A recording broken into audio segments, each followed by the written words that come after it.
So, welcome to Tara Institute. Thank you for coming out on an Easter Monday. It's often the least well attended of the Monday nights for the whole year, because there's so many other things to do. So, thank you very much for coming and not worrying about the big storm mornings. That's another obstacle tonight. So, my name's Damien. And one of the regular presenters of the Monday nights. And tonight my topic is just to talk a little bit about the basic premise of Buddhism.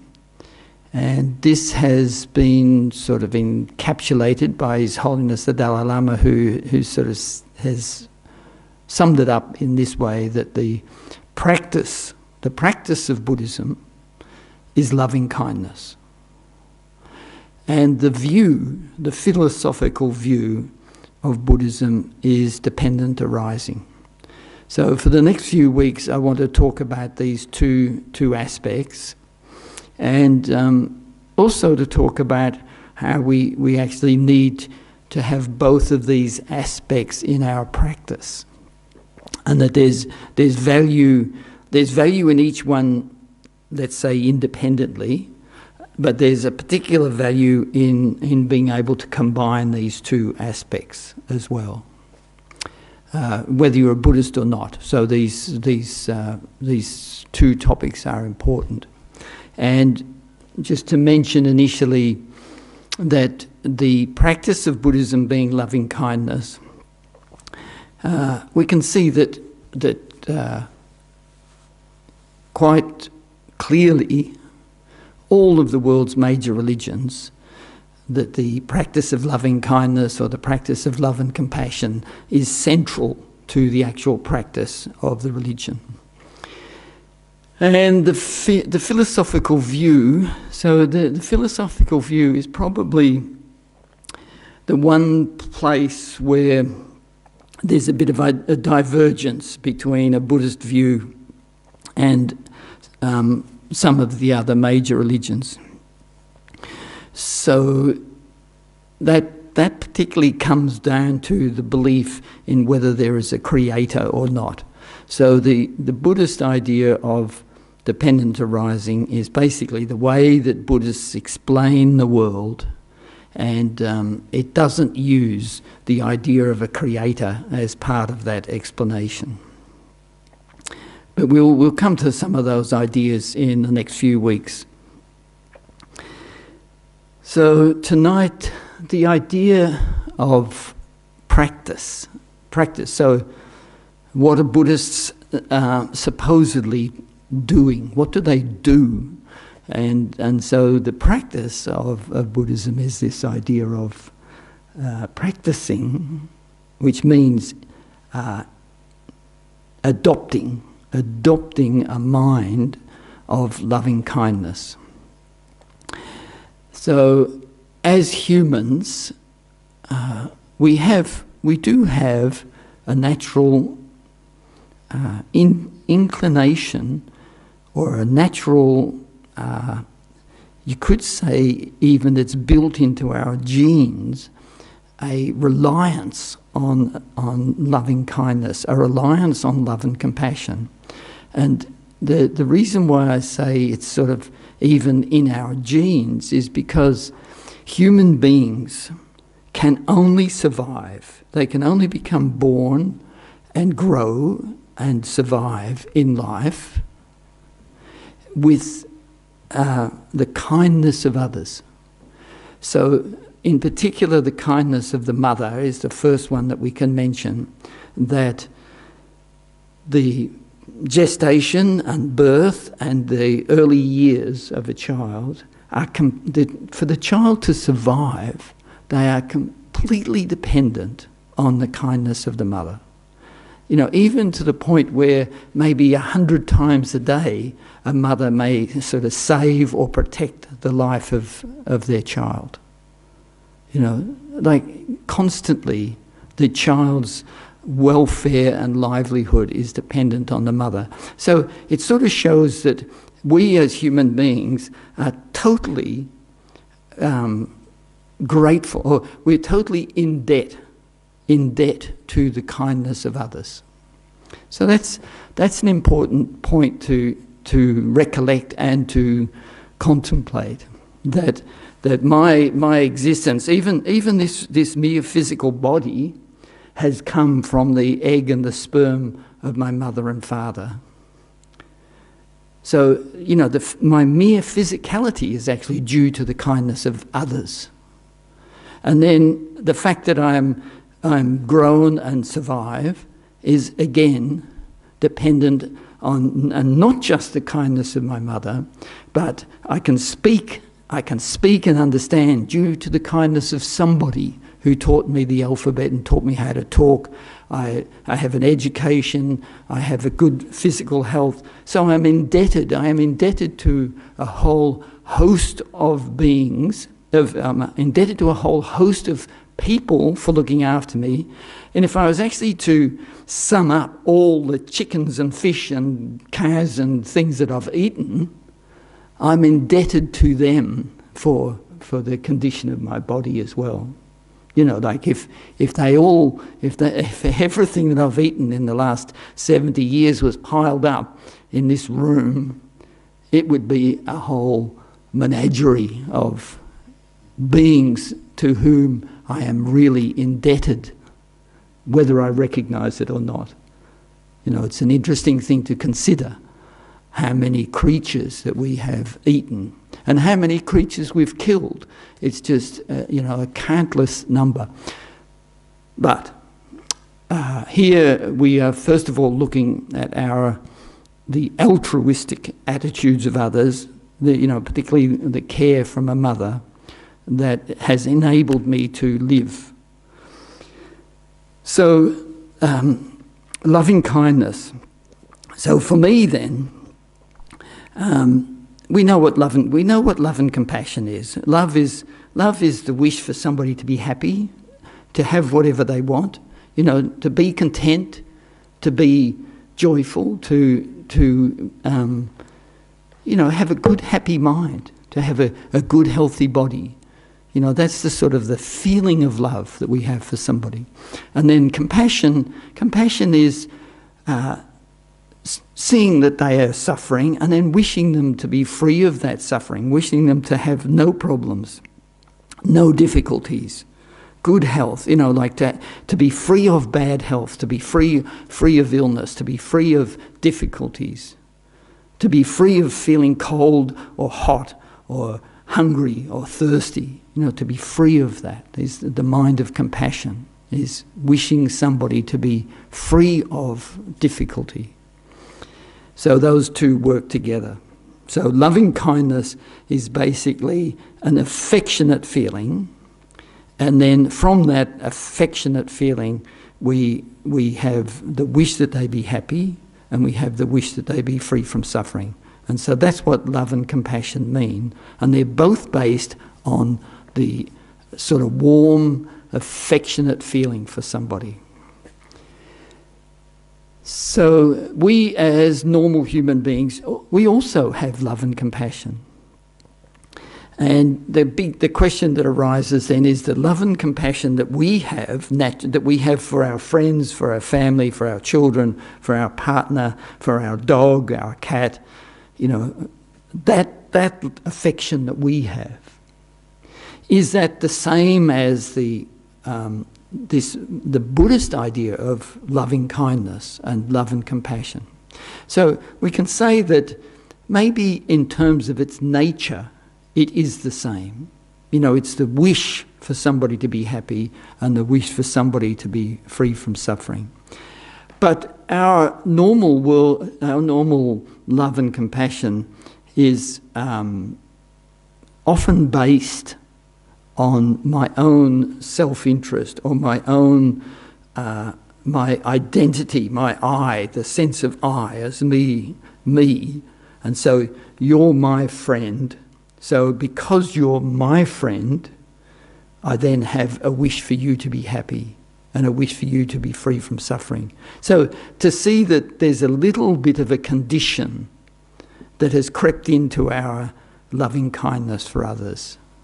You know, it's conditional on some sort of grasping, some sort of selfish, some sort of self-cherishing personal interest, some sort of almost conditionality. It may not be particularly conditional in terms of, you know, I love you because if I love you, then you'll do this for me or you'll do that for me.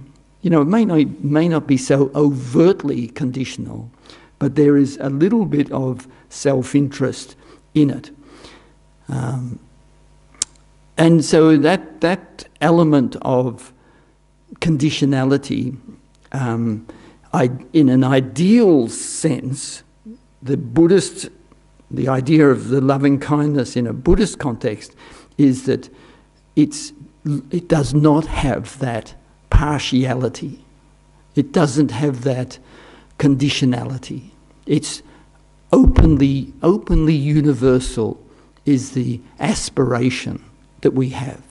You know, so in the Buddha's context, the loving kindness that we aim as our practice, that it is to be openly universal and not exempting anybody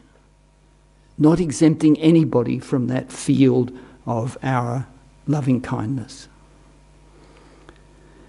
So, to do that, you know, so at the moment, you know, even in a worldly sense, we generate loving kindness, and then we try to extend it, and we try to extend it to different people or different groups based on some perception that we have. And so, you know, the mere aspect of somebody suffering terribly is often enough for us to generate compassion. You know, the mere appearance of somebody in front of you really unwell or injured or sick, merely that the mere apprehension of their suffering is often enough for us to generate compassion. But we can see that sometimes if the condition that we have attached to that person, let's say, for instance, we think they're the enemy, then that conditionality that we have attached prevents us from generating compassion. And it enables us to actually harm others and to hurt others because we've got this conditionality that in this case produces a negative result. So it's important for us to understand the conditionality that we attach to our perception of others, the perception of their suffering or their happiness. Their lack of, you know, the perception of their lack of happiness or the perception of their suffering. So you could say that all of the prejudices in societies where somebody or some group of people are viewed as lowly or less than human or something, that the conditionality in our mind that we have attached to that group or to a particular animal or to a particular nationality or a particular political view or whatever it is, you know, because we've attached a conditionality of some sort to them, it prevents us from having love and compassion for them. So to understand that role of the conditionality that we apply, the Buddhist concept, on the other hand, is for us to strive to having loving kindness, to have love and compassion for others in an unconditional, unbiased, universal manner. So for us as meditators, you know, if we want to meditate on this or we want to think about it, we in a way we need to find a group of reasons or a mental process, a thinking that can enable me to have a universal love and compassion for others. You know, it's not something that we can wake up one morning and say, you know, oh, today I'm enlightened. I have universal love and compassion for everybody. You know, it's you know, we may like to have that behaviour, but we can only get to that point by developing our love and compassion, by eliminating the bias and the conditionality that I have from my side. So we have to work on eliminating. So we need to find some sort of logical reason, some sort of good thinking as to why or how I can generate love and compassion for others in an unconditional manner. So in Buddhism there's a couple of different methods, and so initially we can say we can group, you know, as a grouping, two methods. The first one is about developing love and kindness on the basis of repaying the kindness of others. So on the basis of repaying the kindness of others, out of a sense of gratitude, we can use that as a logic to develop love and compassion for others. And the second method is on the basis of an empathy, on the basis of an empathetic approach that, you know, sort of at its essence is a recognition that in my own circumstance, I have a natural wish to be happy. You know, we can almost call it an innate wish to be happy. That my experience is really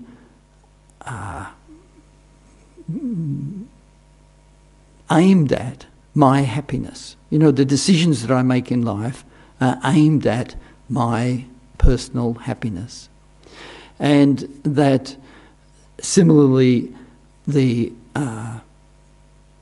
because I don't like suffering, which is also an innate liking.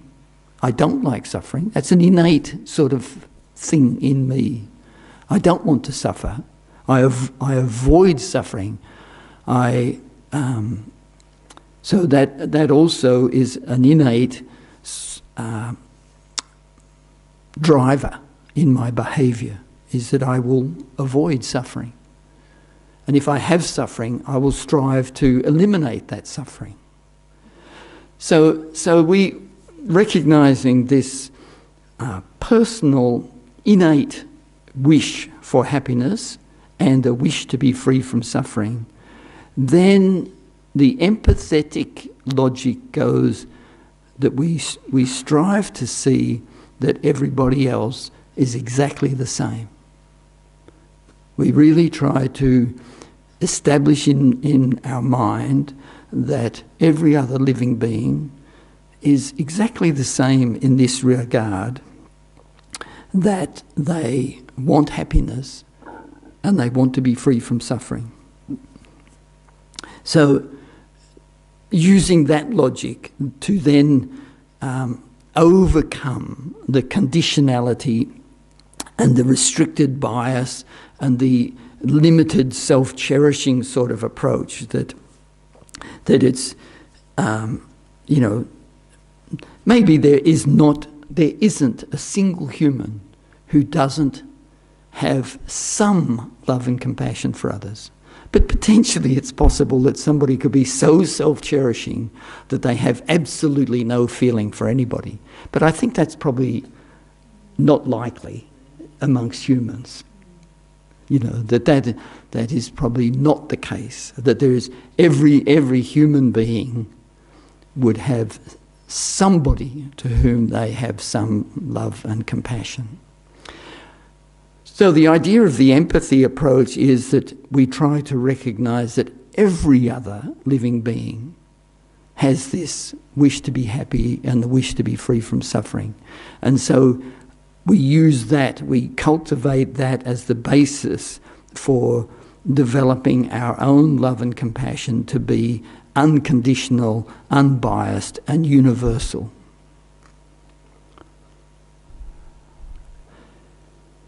So these two approaches.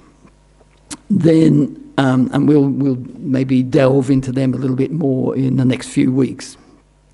So then the philosophical view of Buddhism is this idea of dependent arising. And so just very briefly tonight to mention that idea of dependent arising or dependent origination has got a couple of different elements, but one that we'll just start talking about is about the cause and effect. That cause and effect is the all products, all phenomena are produced by causes, and they are the effect of causes. So this idea that something is produced, it's the product of a cause. And similarly, our experience and our human body, my mind, the way my mind is working, my thoughts, my abilities, everything is the result of causes and conditions. Now, there's a couple of things just for us to take initially from this, is that, say in the case of generating a universal love and compassion, that just imagining that it's there doesn't work. Just hoping that it's there doesn't work. But we have to assemble the causes for it. And if we assemble the causes, then we will have that experience. And so whether you want to build a bridge or build a car or generate more love and compassion in your mind, if you can assemble the causes and the conditions for that result, you will then have that result. But if you don't assemble the causes and you don't assemble the various conditions required, no matter how much praying you do, or how strong your aspiration, or how much your wish is to have a Lamborghini, doesn't matter how strong that is, if you have not assembled the causes to have that circumstance, you will not have that circumstance. So that's, if you, and I think we know about cause and effect. We know that if I want to build a table or build a step or cook a meal, I have to buy the ingredients, I have to cook them, I've got to put them on the plate, and I have to eat them. And then I have a meal. So the world of cause and effect is obvious to us in many, many ways. But sometimes it seems that we act as though that things can just happen magically or miraculously without us putting in the effort or without us understanding the process and then making the effort to engage in the process that produces that result. So, for instance, if you recognise that, oh, I get very angry all the time. You say this to yourself, I get really angry. I wish I didn't have anger. But then you find that in your mind you are generating resentment and hatred and judgment of other people and generating a negativity towards others, and then you're surprised that you get angry. Well, guess what? You are assembling the causes for anger, and hence, whether you want to be angry or not, because you've assembled the causes, you will experience anger. And so if we want to generate love for somebody else and love and compassion for somebody, we're not going to do it if we have resentment and prejudice in our mind, if we have arrogance and superiority and pride or jealousy. You know, if we have those states of mind present when we think about that person, we will not generate love and compassion. So for us to generate love and compassion for others, we have to eliminate the obstacles and we have to acquire the causes and conditions. So if you want to have clear and focused mind, the ability to meditate, the ability to be totally engaged in what you're doing, then you have to accumulate the causes that produce that and eliminate the obstacles that prevent that from happening. So if you say, oh, look, meditation's fine, but when I sit down to meditate, it just doesn't work for me. There's something wrong with that meditation. You know, like if we blame the technique, without understanding that for a technique to work, we have to assemble the causes and we have to eliminate the obstacles. And really, that approach applies to everything in life. Whether you want to become elected president, or you want to be a billionaire, or you want to generate love and compassion without prejudice. The same process applies to everything. You know, assemble the causes, assemble the various conditions, remove the obstacles, engage in the practice, and the result will be automatic. The result will be there. Because if you assemble the causes, the result becomes irresistible. You know, which is something also to recognize. Whether on a positive side or a negative side, if you assemble all the causes and you engage in those causes and the conditions, that the result will be inevitable. And that's a very important basis for Buddhist practice, is that we engage in practice with a faith that if I assemble all the causes and I accumulate the practices, I familiarize my mind with this particular meditation or thought, if I do that, the desired result will be inevitable and automatic. So, particularly, let's say, in regard to meditation, that, you know, we say that we have the ability to totally engage and hold our concentration on an object.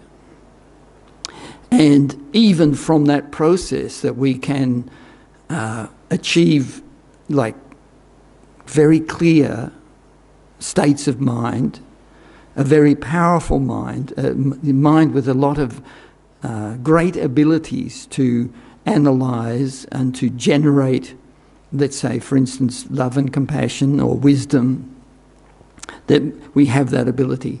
But it doesn't come just by wishing to have it. It comes by assembling the causes for it. Engaging in creating the causes for it. So we'll do some meditation on that, in that regard. Is there anybody here for the very first time tonight? Welcome. Oh, good, thanks. Thanks. It's very kind of you to come out tonight in particular, so thank you. And so we'll do some meditation. And adopt a good posture. The main element is to have your back straight.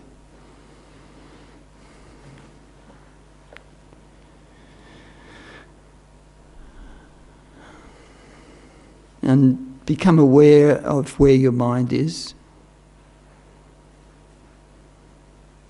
And just bring all of your mental attention, your mental thing, bring it sort of within yourself. So letting go of any thought to the outside and bringing your mind like inside yourself, and letting any thoughts drop away. So you keep doing that until your mind becomes very clear and subtle, and then turn your attention on the breath. So the object that we'll be focusing on is the mere coming and going of the breath. And essentially we are trying to focus on the awareness of the breath coming in and going out. Just coming in, going out. So do that process, bringing your mind inside, then just focusing on the mental sensation of the breath coming in and going out. Let's do that for a few minutes.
Just relax your concentration a little bit and check what was happening in your meditation. Acknowledge if you were daydreaming or sleeping or fantasizing, distracted.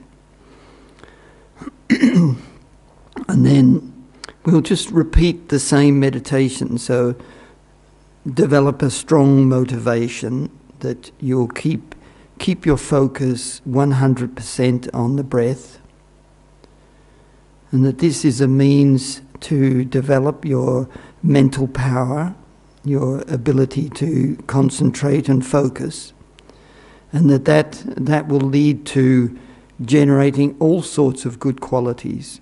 So with the aspiration to generate those good qualities, we are now going to focus on the breath for another few minutes. So just repeat the meditation.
So just to relax your concentration a little bit.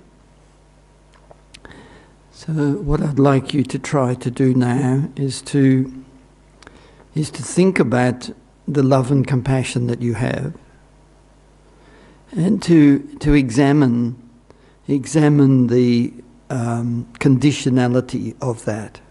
Like to actually recognize that the love and compassion that we have for somebody else is potentially based on a personal bias or a personal sort of a personal agenda, something from my side.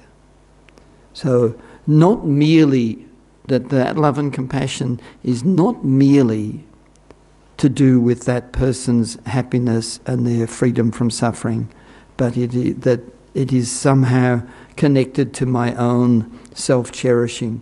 So to use your analytical power to look at the love and compassion that you have for somebody, and to just identify the bias or the self-interest that might be operating. So we can just spend a minute or so looking at that conditionality of our love and compassion.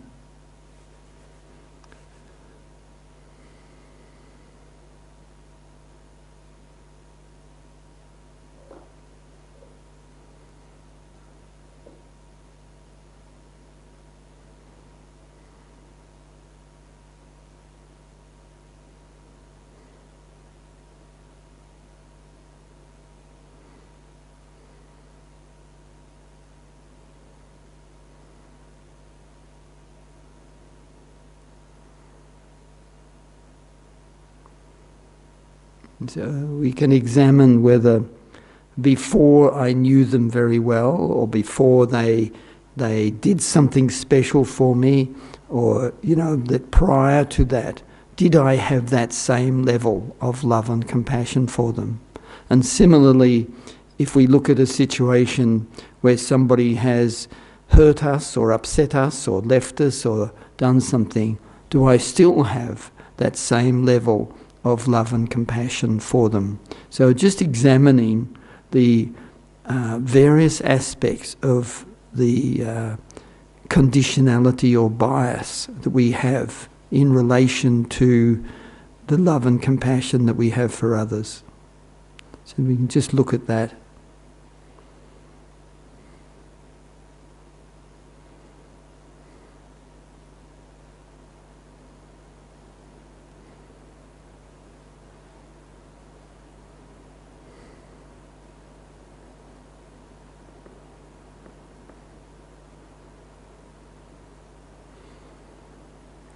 And then now I'll ask you to imagine a situation where we have love and compassion, and if it's just one person, that's fine. If it's a group of people, or if it's even like the whole huge collection of all living beings, but just to try to generate an unbiased, a universal love and compassion. So either to just one person or to an almost infinite number of beings. So we can visualize that in front of us, and then try to generate a warm affection and a love and compassion for those people that we are recollecting.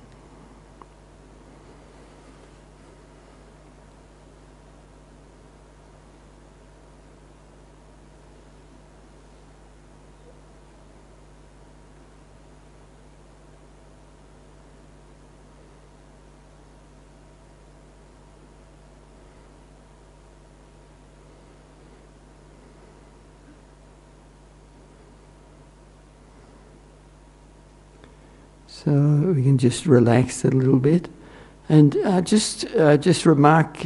I'm just feeling the conditions tonight are almost perfect. So in Buddhist tradition, they have the practice of what they call a rains retreat. That when the monsoon comes, you can't move around much. So there's a long history way back to the time of the Buddha, and prior to the time of the Buddha, probably in the Hindu tradition as well, where in the monsoon period with the heavy rain that you are immobilized to some degree.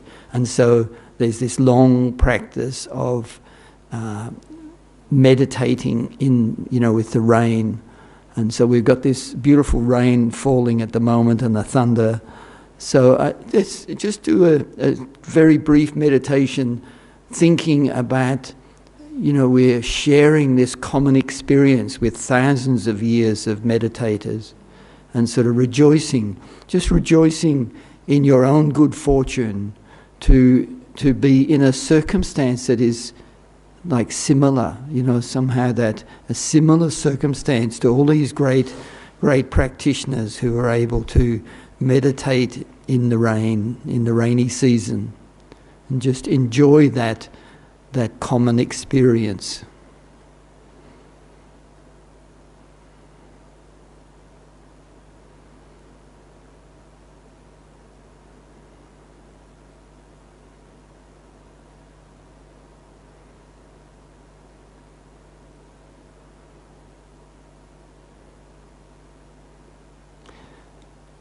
Okay, so we've got time for some discussion or questions. So if there's anything anybody would like to talk about. You touched on what you ate, and you talked about chicken and fish, and I was thinking about the vegetarian part of Buddhism. So that's a curiosity thing. Yeah. So the question is about your dietary thing. So what particularly is the point that you're... Well, I know some Buddhists that are vegetarian. Yeah. Don't eat meat, so, Oh, well, over the years, not. Yes, but the, whether it's overtly, one of the points here is that whether it's overtly, like, in my case, from a child, what my parents fed me, what I've eaten, just to recollect the reality of that. And there is also a reality even with the adoption of a vegetarian diet, that the production of that food and the transport and everything is also problematic. And that also is, in terms of our recognising the reality of our circumstance. So it actually, and even beyond food, it applies to everything, that the kindness of others in many different aspects actually pervades every single thing that we do or that we encounter, and to start to recognise that,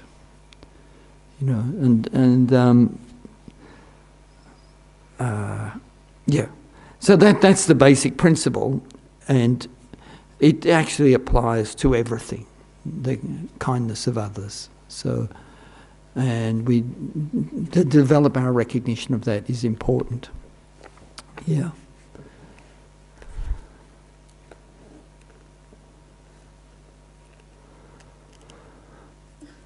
Yeah.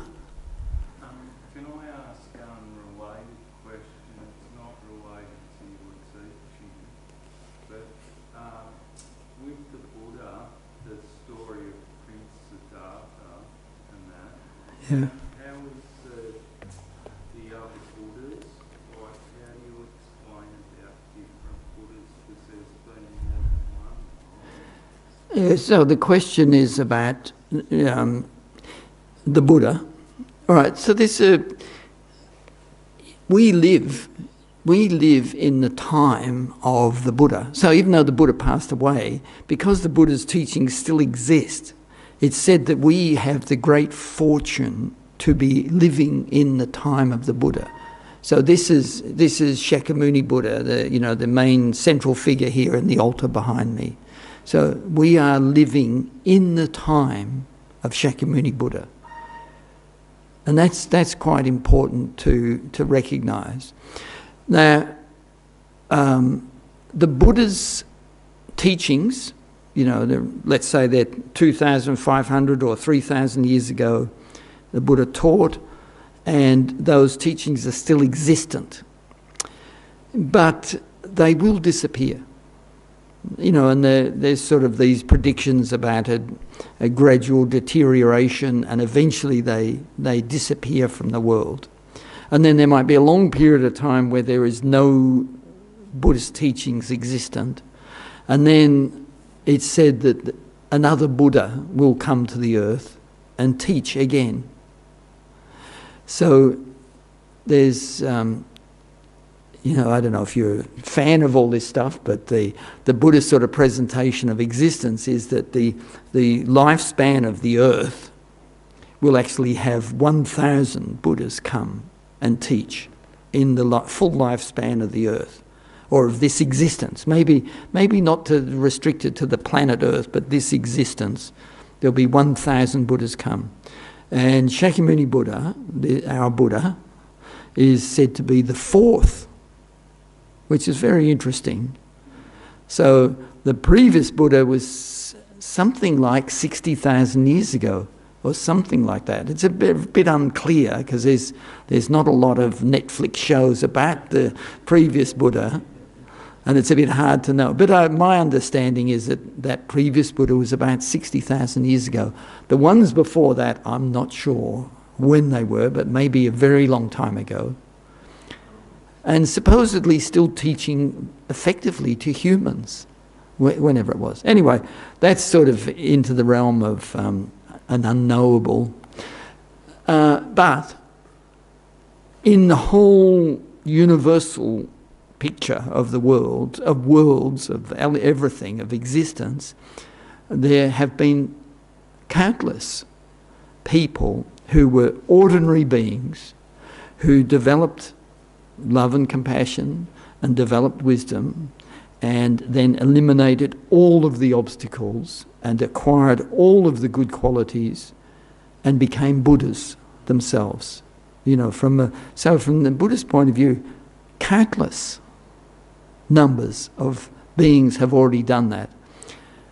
But unfortunately, there's countless numbers of ordinary beings who have not yet done that, and we're stuck here, right? So then the Buddha's qualities cover a whole lot of different aspects, and so those different aspects are sometimes then represented in different figures. So Tara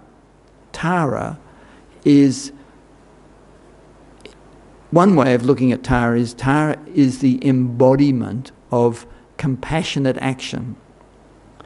And so you can say that all the Buddhas have a Tara aspect, or that Tara is the aspect of all the Buddhas, compassionate action.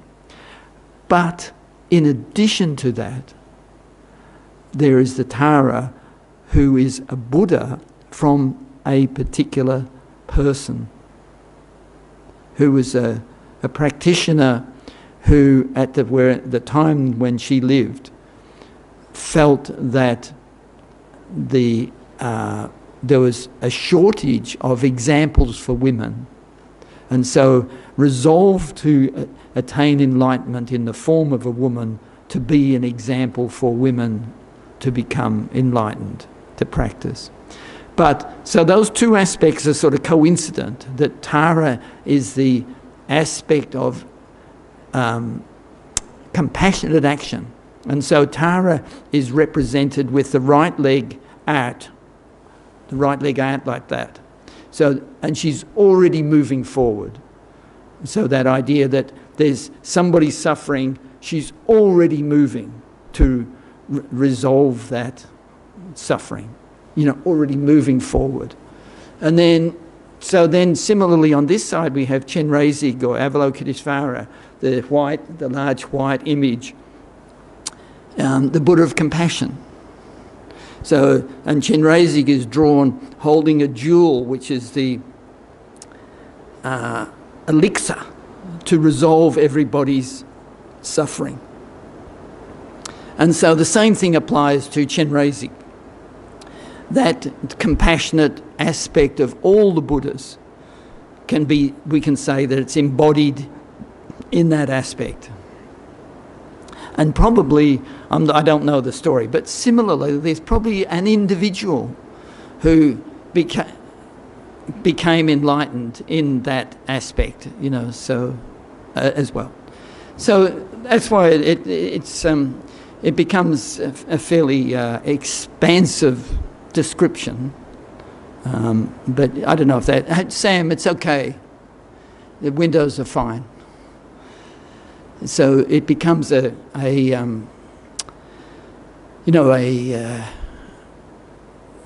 two aspects, and you don't. It's to me it's valuable. It's not necessarily valuable to everybody, but yeah.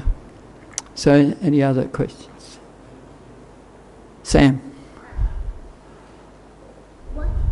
Talking back to the part where you're saying about the gap between the Buddhas, what if we pass it down from our children? Yeah, so Sam's question is about passing on Buddhism. Well, that's a great thing to do, is to learn from your mother or pass it on to your children, absolutely, as much as you can. But unfortunately, there may still be some deterioration for a while. But when you pass away, you will carry what you've learned with you. And that's really important to think about. And in that regard, tonight, I really want to dedicate the merit of this to our dear friend Veronica, who, this is her cushion here. She just passed away a few weeks ago. And she's a very devoted student here for 30 years. And a fan, a fan of me, and I was a fan of hers. And so we can dedicate all of our merit towards her quick rebirth and good rebirth. And so this is an important aspect of Buddhism, is that when a person dies, there's a short period before their next rebirth. And in that period, the family and the friends, the people have close connection with that person, can sort of improve their chances of a good rebirth. You know, this is the theory.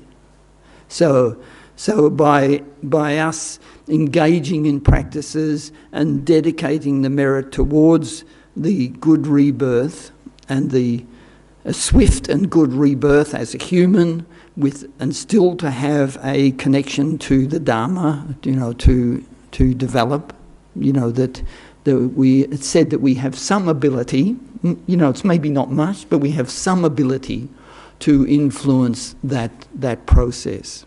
And we do that by, in that immediate period after somebody passes away, by doing prayers and practices and dedicating the merit of our actions towards their good rebirth, with a hope that it improves their future existence. Yes, Am. Should we make a swift rebirth for her? Sort of like a little one? Sorry? Should we sort of like write swift rebirth? Well, we wish that she has a good rebirth.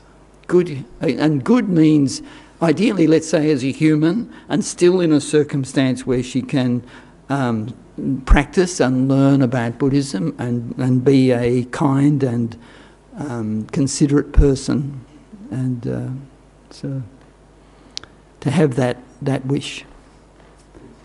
No worries, mate.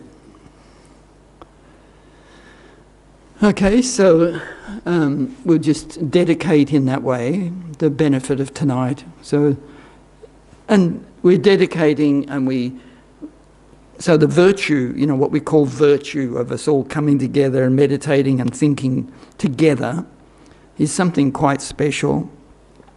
And we imagine that we can visualize that as a ball of white light that comes over and dissolves into us and completely fills our body with light, and that from every pore in our body, rays of light go out and benefit others.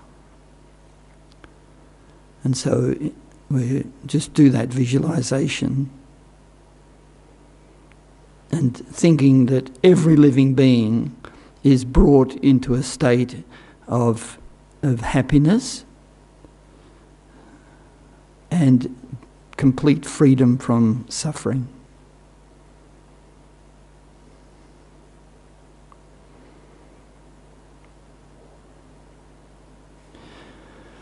All right, thank you. So I'll continue next week, maybe a bit more detail or something, but we'll work it out, what we're doing. Thank you.